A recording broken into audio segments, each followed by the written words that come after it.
আপনার ঘরে যদি বিড়াল থাকে তাহলে কি কি লাভ হবে জানলে আপনি অবাক হয়ে যাবেন। এই বিড়াল নিয়ে অনেক কন্ট্রোভার্সি, কারণ বিড়াল দেখতে কিন্তু অনেক সুন্দর লাগে, অনেক চমৎকার লাগে। বিড়ালকে মানুষেরা অনেক ভালোবাসে। আর রাসূল করিম সাল্লাল্লাহু আলাইহি ওয়াসাল্লাম তিনি নিজেও বিড়ালকে অনেক পছন্দ করতেন, এবং যে সমস্ত প্রাণীগুলিকে হত্যা করতে রাসূল করিম সাল্লাল্লাহু আলাইহি ওয়াসাল্লাম নিষেধ করেছেন তার মধ্য থেকে অন্যতম হলো বিড়াল। আপনি বিড়ালের দিকে তাকালে আপনার কাছে মনে হবে ছোট্ট একটা বাঘ, বাঘের আকৃতির মতো বিড়ালের আকৃতি। আমাদের দেশের অনেক আলেম ওলামারা দেখবেন তারা বিড়ালকে অনেক ভালোবাসে, বিড়ালকে ঘরে রাখে।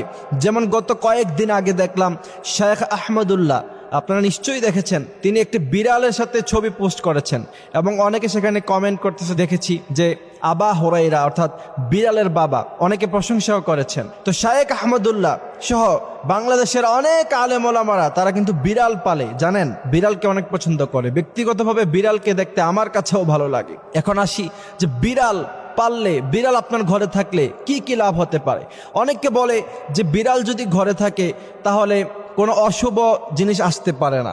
এ কথাটা আসলে পরিপূর্ণভাবে সঠিকও না, আবার একদম বেঠিকও না। তার কারণ হলো বিড়াল হচ্ছে শুভনীয় প্রাণী, অর্থাৎ রাসূল করিম সাল্লাল্লাহু আলাইহি ওয়াসাল্লাম বিড়ালকে যেহেতু ভালোবাসতেন, সেহেতু আপনার ঘরে যদি বিড়াল থাকে তাহলে এটা অবশ্যই ভালো সাইন, এটা ভালো আলামত। কিন্তু রাসূল করিম সাল্লাল্লাহু আলাইহি ওয়াসাল্লাম এই বিড়ালের ব্যাপারে কি বলেছেন চলেন। হযরত কাবশা বিনতে কাব রাদিয়াল্লাহু তাআলা আনহু তিনি বলছেন, একবার আমার কাছে আবু কাতাদা রাদিয়াল্লাহু তাআলা আনহু আসলেন, আমি তিনাকে ওযুর পানি দিলাম। কাতাদা রাদিয়াল্লাহু তাআলা আনহু ওযু শেষে দেখলেন যে একটা বিড়াল আসতেছে। তিনার কেতনির মধ্যে অবশিষ্ট যে পানি ছিল সেই পানিগুলি তিনি বিড়ালের দিকে মুখ করে ধরলেন, আর বিড়ালটা সেখান থেকে পানি খেলো। তখন কাবশা বিনতে কাব তিনি একটু আশ্চর্য হয়ে তাকালেন। আবু কাতাদা রাদিয়াল্লাহু তাআলা আনহু তিনাকে বললেন, তুমি কি আশ্চর্য হয়েছো? তিনি বলেছেন, জি আমি আশ্চর্য হয়েছি। আবু কাতাদা বললেন, না, রাসূল করিম সাল্লাল্লাহু আলাইহি ওয়াসাল্লামকে আমি দেখেছি তিনি বিড়ালকে পানি খাওয়াতেন। সেক্ষেত্রে বোঝা যায় রাসূল করিম সাল্লাল্লাহু আলাইহি ওয়াসাল্লাম বিড়ালকে অনেক বেশি পছন্দ করতেন। এরপরে আবু হুরায়রা রাদিয়াল্লাহু তাআলা আনহু, অসংখ্য হাদিস আছে তিনার, আপনারা নিশ্চয়ই জানেন। আবু হুরায়রা রাদিয়াল্লাহু তাআলা আনহু হাতের আস্তিনের মধ্যে তিনি বিড়াল রাখতেন।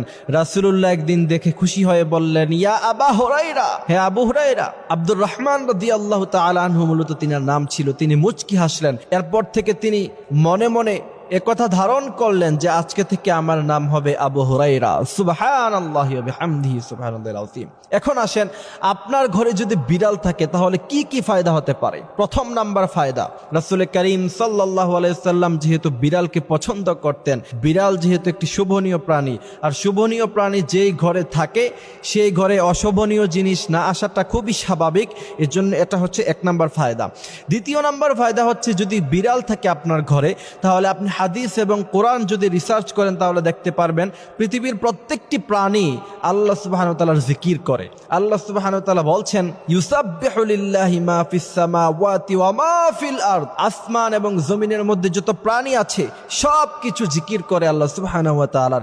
সুতরাং একটি বিড়াল যদি থাকে, সেই বিড়াল সবসময় জিকির করবে, আর আপনার ঘরে আল্লাহ সুবহানাহু ওয়া তাআলা রহমত নাজিল করবে। এই কারণে বিড়ালকে আমরা কষ্ট দিব না। বিড়ালকে আমাদের অবশিষ্ট যে খাবারগুলি আছে সেগুলি বিড়ালকে খাইয়ে দিব, কারণ রাসূলুল্লাহ এমনটা করতেন। সুবহানাল্লাহ। সুতরাং এই দুইটি ফায়দা পাবেন। প্রথমত, আপনার ঘরে অশুভনীয় জিনিস আসার সম্ভাবনা কম, জিন আসার সম্ভাবনা কম। দ্বিতীয়ত, এরা যেহেতু সবসময় তাসবিহ পাঠ করে, সুতরাং আপনার ঘরে রহমত নাজিল হবে।